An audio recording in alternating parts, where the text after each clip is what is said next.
Welcome back. This is the intake, and I'm Mike. And this is my another final, on the Street Machine group build, created by Jason over there at Blue Ox Model Shop. This is the second annual. He already said he's going to do it again next year, so that's a good thing. I enjoy it. I enjoy it greatly. A lot of fun. A lot of cars, a lot of different cars can be involved in this. A lot of fun. Check out Jason's channel. You'll love it. Great guy. Great builds. Really cool. I think he just got put in a magazine. And a crazy little cat that wreaks havoc all around him while he's trying to do a video. Really cute. So anyway, I'm going to turn you around so you can see my my final. So, okay. So first off, I named this car Rhonda because it fought me all the way. So it reminded me of Ronda Rousey. She's a real fighter. So between the paint and fitment issues and all that, most of the issues I realized were mine from things I was trying. So it wasn't really the kit. A couple of things were the kit.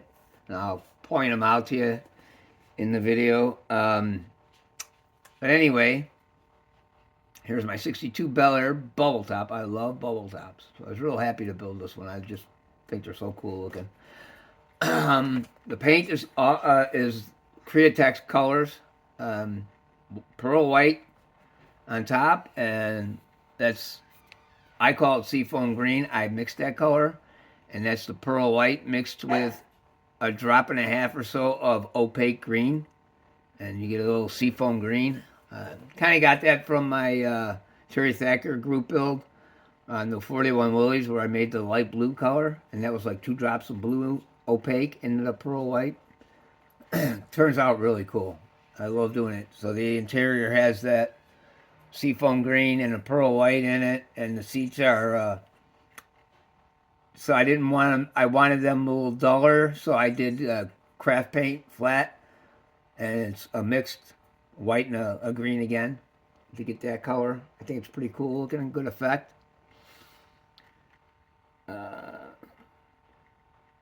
So the bare metal foil is matte aluminum. I bought a 4-pack of bare metal foil, and I got matte aluminum, bright chrome, black chrome, and gold. I think that, and it works a lot better than the old stuff did. The bumpers and chrome, any of the hub caps, that's all been stripped and redone with Green Stuff World chrome.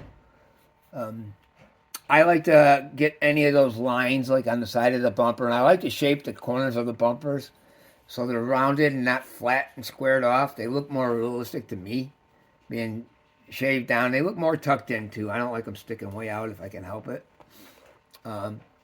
Speaking of the bumper, this one, the back bumper, I did not like it at all. That was the kit's fitment issue. If you glued it on the way they showed it, it stuck way out. I didn't like it. I mean, way out, where you could see down to the ground through the bumper. I didn't like that at all. So I drilled out the frame, and I pushed the bumper in. Well, the bumper could go in too far then, so I made some spacers out of PVC tubing and put it to the point where I like it. So the taillights, since I'm talking about that, the taillights I had a real hard time with. I couldn't get them in. I'm like spending an hour on 4 little taillights. I'm like, what is going on? So I actually quit last night. I'm like, that's it. I'm stopping. I'm getting mad here. Just for some tail lights I can't even get in. I drilled holes, everything. I couldn't get them to sit in there. So I came up with a plan, and it worked out well. I used the epoxy sculpt, and I made tiny little snakes of epoxy sculpt. And that would fit through the holes in the back. And I stuck it to the tail lights, and then I shoved them in there, and they fit real well, and it held them in.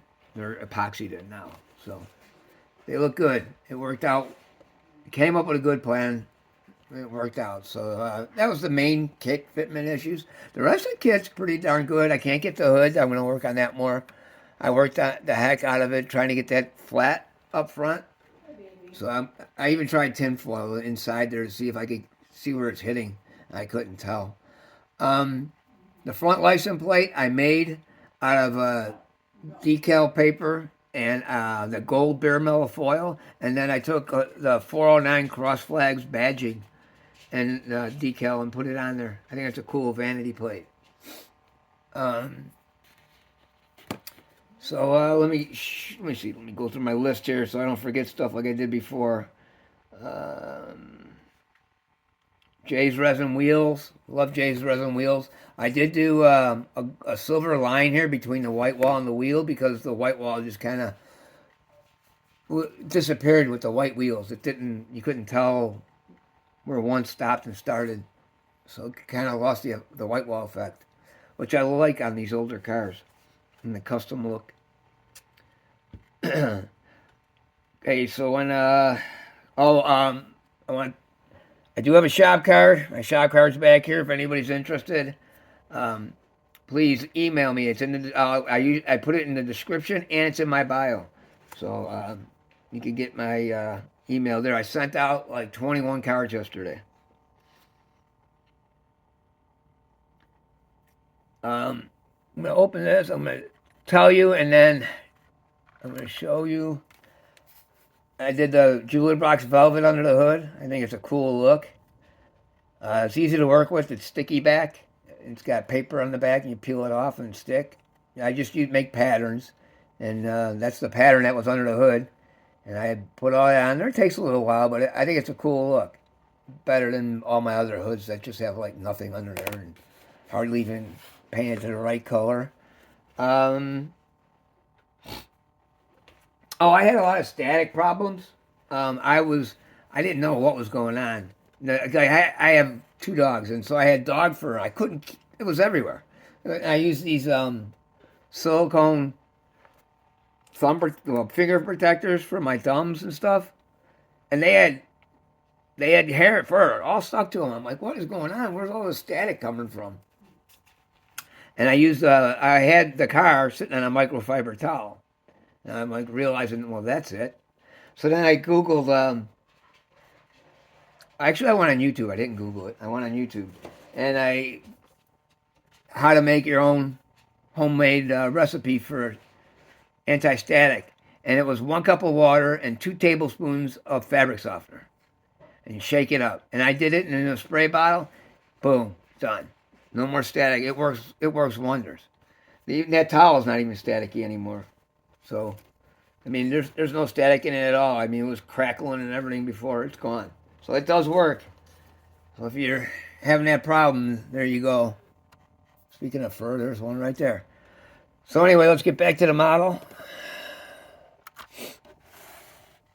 I showed you the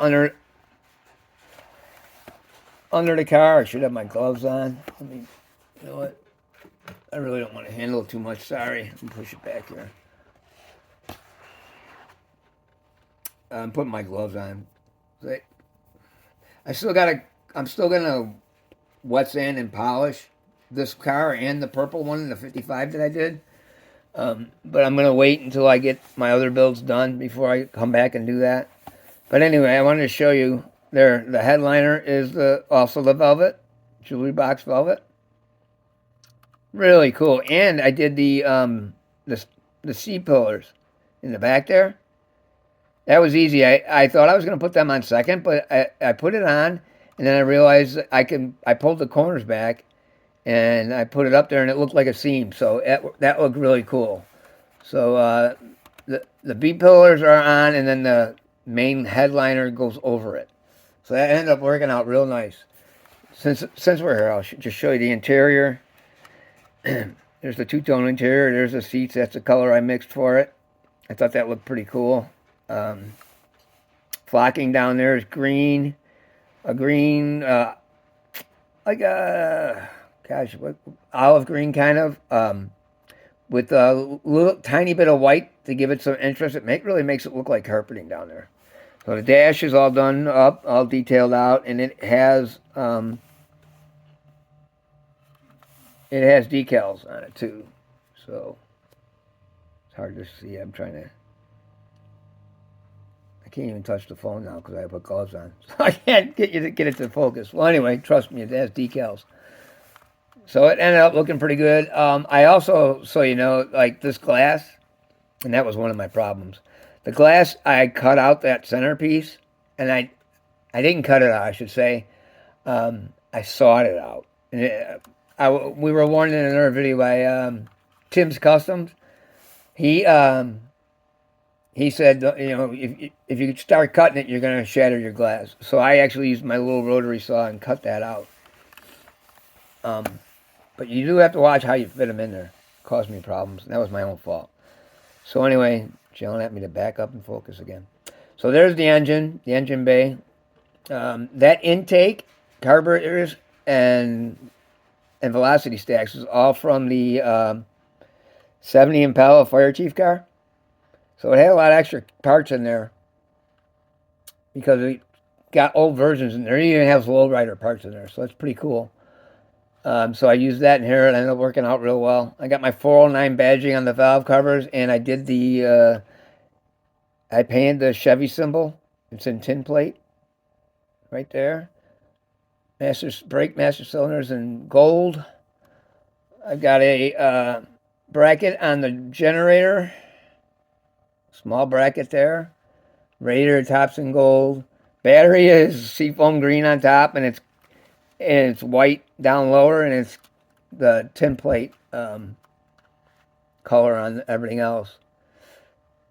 And then I'll show you underneath real quick, and that should just about do her up.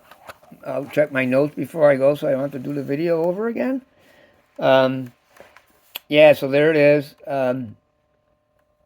Those are the colors I used. I love those exhaust headers with the exhaust coming out the side. So she's loud. She's a street machine. Back here is where I drilled into that bar running across there for the bumper pins. I don't know if you can even see them. There's the pins up in there. And that's how I did it. Ended up working good. This is not glued together. I had it apart and together so many times. I'm afraid to glue it together now. I think something else is going to go wrong. Remember, her name is Rhonda. Walked me all the way. I'm going to check my notes here before I finish up. I do want to thank Jason for putting on this group build. I love this group build. He already said he's going to do it again next year, so that's cool. Happy about that. Yeah, the only other thing I have to say is I'm going to start on my Bronco for Pat's Card Scale Dreams off-road group build. Pat from the Card Scale Dreams, his off-road group build. So I got a lot to do on that one. So hopefully I'll get that bad boy done. It's a real cool kit. I saw Fred Henry, he was talking about it, starting his. And he says it's an awesome kit. So I'm happy to hear about that. So thanks everyone. Thanks for watching. Thanks to all my subscribers. Y'all take care.